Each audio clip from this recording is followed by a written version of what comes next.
Last week we looked at what is called the honesty test. Were the authors of the Bible truly being honest about what they saw, or were they trying to make themselves look better? And one of the ways this is proved is, did the apostles write anything embarrassing about themselves?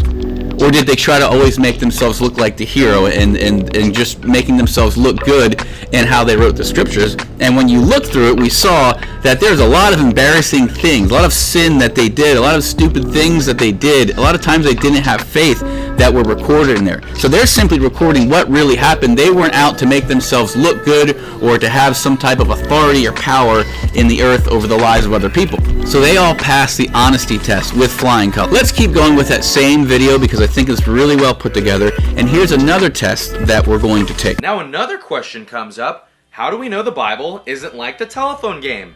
How do we know if what we're reading is still what the authors wrote thousands of years ago?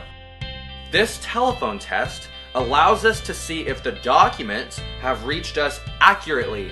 We look at what's called a time gap. A time gap is the gap of time from when the author wrote the original to the time when the first copy was written. You see, back then they would write letters to each other. You probably wouldn't survive back then since texting didn't exist. Anyways, people would handwrite and copy exactly the original documents written by Paul, Peter, John, etc. These handwritten documents, originals and copies, were called manuscripts. The smaller the time gap between an original and the copy, the less room for error. So, let's look at some documents outside the Bible. Pliny the Younger was a Roman historian, and the time gap from when he first wrote his manuscripts to the copies we have is 750 years. Caesar's time gap for his manuscripts is 1,000 years, and Plato's tetralogies is 1,200 years. The time gap for the New Testament, only 50 years. That's right, 50 years. The copies we have of the New Testament were within 50 years of the life of Jesus. The first biography we have of Alexander the Great is 400 years after he lived, and no one questions his existence, yet we have 4 biographies of Jesus within 50 years of his life, and everyone has a problem with him. The evidence we have of Jesus easily outweighs all other ancient figures in history. If we don't trust in the records of Jesus, then we have to throw out everything else we know or think we know about ancient history. That means throwing out everything we know about Caesar, Plato, Alexander the Great, and all those other dead guys. Now let's look at how many manuscripts we have of the New Testament. Let's think this through. We want more manuscripts, right? The more manuscripts we have, the more evidence we have, and the better chance we have at getting back to the original. Let's look at Caesar first.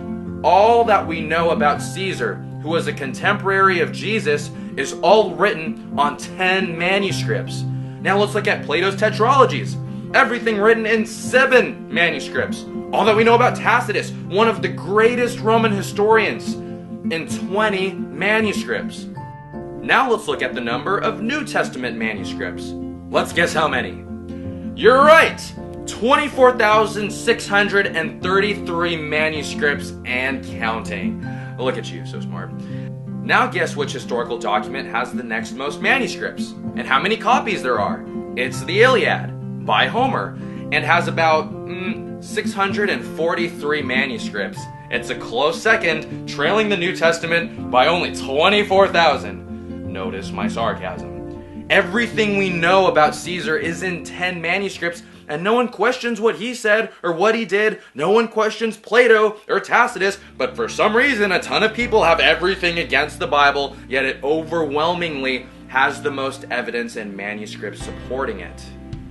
As we can see, when we compare the Bible with any other historical book, as far as how long it was written after the events happened, the amount of original copies and manuscripts of the Bible that we have, the Bible by far outweighs the validity of any other book in history. So the Bible is trustworthy and true, and when we follow it and apply it to our lives, we are enriched, we get closer to God, and we discover the purposes that He has for us on the earth.